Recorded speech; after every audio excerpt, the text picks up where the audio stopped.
My name is Holly Skaggs, and I'm the founder of Wild Tonic. We founded the company in 2015. So we started with the non-alcohol in 2015 only. And then, fermentation is such an interesting process that I decided I would push the boundaries a little bit further and came up with an alcohol version of our Jun. Jun is made with green tea and honey. It's a rare cousin of kombucha. Kombucha is made with black tea and sugar, so ours is a lot more palatable, minus the vinegar aftertaste. So a lot of people really prefer it. It's considered the champagne of all kombuchas. And the alcohol I created in 2017, and we were literally the first to market with an alcohol Jun kombucha. And Juneshine came in about a year after and started their brewery, actually using one of our cultures. So it's kind of fun story. And obviously with the changes of the alcohol industry, that's kind of, you guys have had to pivot a few times over the past few years and restructure, not necessarily restructure from a staffing standpoint, but from a strategy and action planning standpoint. Yes, well, on all fronts, really. We just won the Green Living Best of Arizona Organic Alcohol Award in Phoenix, so that's exciting. And the alcohol is really starting to going again in Phoenix. It's really getting some momentum in our local marketplace. But during COVID, we really did have to pull back significantly in a lot of markets because of distributor consolidation and all of the bars and restaurants closing that carried our kegs. Kegs were a huge part of our business. Yeah, that part's incredible now when you look at draft numbers where they are now versus where they were back then. It's interesting that we still have not really bounced back to a normalization of pre-COVID, and questionably if we ever will, because of the psychology of the consumer behavior shifting to the way it did. So it's definitely something day by day, week by week, kind of look to see those trends picking back up. Tell me a little about the story of how you came about with the concept of Wild Tonic, and then also with the unique Jun kombucha. So I started Wild Tonic really in my kitchen in Eastern Washington in a small town, and came up with the basic recipe for it, and decided it just tasted so good and so many people were falling in love with it that I would take it to market. And I was traveling just on vacation, happened upon Sedona, Arizona, fell in love with Sedona.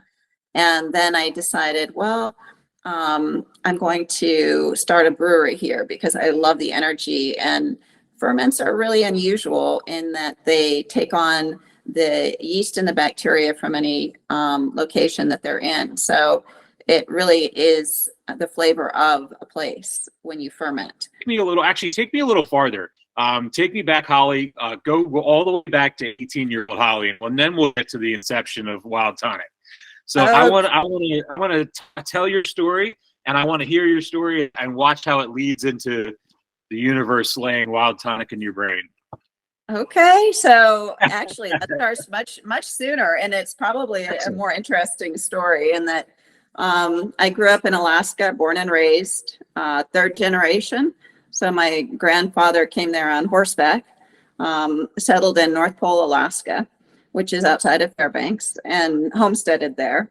My father was born there. My grandmother was a fermenter. She fermented dandelion wine, blueberry wine, just all native picked herbs. And I, as a child, was very inspired by her. She was also an artist. So I became an artist for much of my life.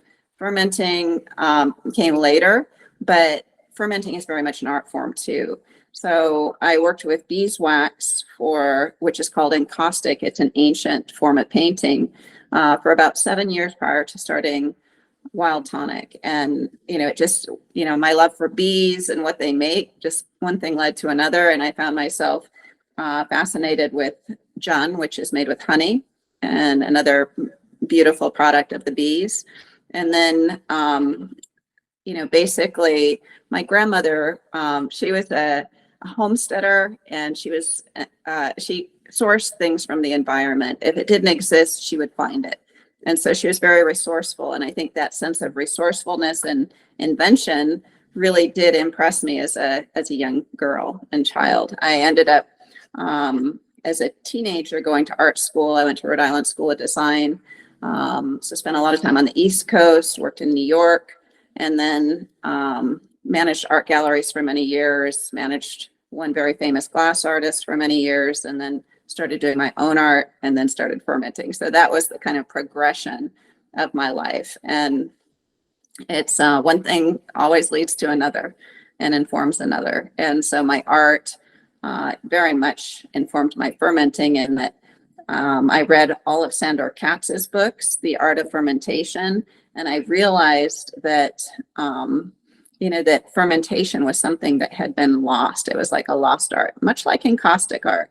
And I thought, this is interesting, because with the advent of refrigeration, all of the fermented foods pretty much went away, and also preservatives. And fermented foods are so critical for our microbiome, and it's something that's really missing. And so for me, reading his books, and then I actually went to his studio in Tennessee. It was off grid, many miles down a little winding road. And finally we got to the fermentation studio, and there was Sandor Katz. And I asked him to try my recipe for Wild Tonic. And he said to me one sentence that pretty much changed my whole perspective, which is, Holly, there are no rules in fermentation. That kind of gave me the permission to really push this ferment further and come up with the alcohol version, which actually it was one of 5 beverages in 2017. It was on Beverage Industry Magazine for most innovative beverages in the country. And, that's the sort of thing that interests me or piques my interest or curiosity, is pushing the boundaries of anything, whether it's art, whether it's fermentation. It's just, for me, it's all about creativity and learning to think outside of the box. Absolutely. And without naming any names or anything like that, what are some of those creative features and attributes and benefits that your product does that kind of sets it apart? Obviously, with the Jun, you're creating a new category. With that has all that education and that part to the consumer that involves. But kind of walk me through how, when you're in retail, how you present yourself, and then how you work together on the shelves with the competitors. Well, so we are a living drink. Not very many drinks on the market are living. So that really sets us apart from 99% of everything else on the market, because we have to remain refrigerated. The same holds true with our alcohol version. A lot of our competitors have really gone to pasteurization when it comes to the alcohol version. We have not. So we're still a living alcohol, and very healthy for you for that reason. And some people would argue alcohol is not healthy, which is why we came up with a whole line of mocktails. And those are really exciting, which are basically our non-alcohol Jun inspired cocktails. So we took a mule, a Persephone, and a Paloma, and we turned them into a Jun mocktail, and they are fabulous. They're being sold at Erewhon and a lot of other giant retailer. So a lot of other retailers across the country. But what differentiates us is really the honey and our flavor profile. Our flavor is next to none. Once people try our drink and discover it, they become very loyal. Walk me through your production processes and stuff, and how you kind of are you co-packing right now, or is it under one facility? Okay.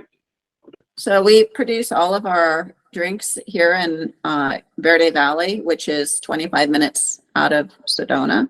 And we have a 36,000 square foot brewery. And so we make all of our drinks in-house. We control our quality, and we have an incredible brew team. Are you sharing any space with that, or is it just strictly a Wild Tonic facility? And is there a tasting room for the public to come in? It is strictly a Wild Tonic facility. And no, we don't have a tasting room yet, but we'd like to down the road. Awesome. And how many states are you currently distributing in? You mentioned the retail shelves with some chain activations, and I guess a good mix of chain and independents. We're in most every state, so we are nationwide. For our non-alcohol, we're really doing focused areas, just because of, alcohol is an entirely different animal. We used to have distribution on our alcohol line, but with COVID, we've had to restructure that and really narrow it down to a few key markets. So for the retailers that listen to our podcast, what are some of your target customers and kind of your highest performing categories? What are ideal retailers for you? If they're interested in your product, but they're not sure if it'll fit in their mix, maybe give some descriptors of the types of places you have success with, and they can see if they match up with those. So I would say Sprouts is one of our biggest accounts. We're nationwide with Sprouts, and they carry our non-alcohol, but this spring they're also going to introduce a new 4% Persephone and Mule, which is going to be fabulous. So that's been approved by Sprouts. I don't know if it'll make it back east right away, but it'll at least be in the Southwest and California. And so Sprouts, the natural channels, Whole Foods, we're in Whole Foods in the Southwest and Colorado, natural grocers. So the natural channel, we've really been in for a good long while, and we're, number 6 in the natural channel. However, in the conventional channel, there's huge opportunity for our brand because we're really only in 2% of all of the conventional stores out there. So that's our biggest opportunity, is to get into the Krogers of the world and Publix and those sorts of conventional chains. Absolutely. And with the functional beverages, I imagine right now, with the trends where they are and the trajectory of what things are looking like in the functional beverage space and sustainably healthy types of products, you guys probably see a lot of opportunity in the near future as far as that goes. So, we do. How do you guys structure, not necessarily giving away the secrets, but kind of what's your go-to-market strategy, and how are you guys structured for market penetration across the country? That's being that you guys are coast to coast in a sense. So right now it's basically COVID years handed us a lot of really difficult cards, in the sense that during COVID, I also went through divorce, and it was so not only dealing with having to restructure our entire alcohol line, but my marriage of 17 years disappeared, which I did not anticipate happening, and so basically we've had to rebuild our whole company and restructure it in the last year and a half, and that has been a challenge, but it's also been really a beautiful process because our culture has changed now. It's very much a tribal culture, a very strong team. And our sales and marketing is kind of the last part of the company that we're restructuring now. So do we have a solid path forward? Not yet, but February 5th, we do have a new head of sales coming in, and she will come up with that game plan, but I can't share it with you because she's not on board yet. Not a problem at all. No problem at all. How about some success stories and memorable moments? I mean, a lot of things have changed. There's been a lot of pivots, but give me a couple of the highlights of things that you maybe took you back for a second and just were like, I never thought that this brand and this business would take me to this situation. I would say having people who are famous reach out, like the LA Dodgers, they were one of our first real customers with our kegs, and their performance coach reached out, loved our drink, said, oh, I want all of our players to have Wild Tonic in the dugout. So we would send them kegs, and they would fly us out to their games and send us a beautiful letter just saying what a difference we've made to them as a sports team. And so that was pretty special. And then the singer Jewel reached out, her company reached out to me, and then eventually I got to talk to her and interact with her. So she's a huge fan, and just things like that. You just don't expect celebrities to to come knocking on your door. And we've also been asked to be on a reality TV show, which I can't really get into much right now, but as soon as that happens, that should happen this summer. And so a lot of very fun things like that. Absolutely. Well, and for Jewel, if I remember correctly, was she from Alaska as well? Yeah. Yes. There Yeah, we go. All right. Yeah. I Yeah. did just date myself. If anybody thought I was in my 20s or early 30s, I am not. I knew that she was from Alaska. So No, I actually got to meet her in person. I brought some product to her during COVID, which was really sweet. Hand delivered it. I am admittedly I was a big fan, and still am when the songs come on. So yeah, I actually started this business as a booking bands. So my passion is in music. And yes, in 2008 when I started this, I was working with Origlio Beverage in Philadelphia, and I started booking. I was getting all these bands that were having trouble staying organized. They didn't like the sales part of calling the band, the restaurants, and all this stuff. So I started doing that, and then through Origlio, started doing the brands. Then started to want to be like, hey, can we sponsor this concert or that concert? Then that started kind of evolving, and the whole world started coming together as far as that went. So yeah, so music is a big passion of mine. So when you talked about the creative and the arts, I mean, that's you're speaking my language. So yeah. Well, that's fabulous. My new husband is a beautiful musician. He writes his own music. He's a guitar player. He's super talented. Yeah. Well, when I my divorce caught me really off guard because it wasn't something I really even thought about. And, my ex decided he was done with the marriage after 17 years. And at the time it seemed like the worst thing on the planet. But then, a couple of years later, I met my new husband, and now it's maybe the best thing that ever happened. So that's great. And as you guys are going with the new sales manager coming in and things like that, are you looking to start to add more like I guess what I'm trying to ask is, for any distributors that are listening, is the flag up as far as you guys are open conversations with distributors and open markets for the NA and the alcohol? Absolutely. And where people can find you on Facebook, Instagram, kind of what social media platforms can Wild Tonic be found on?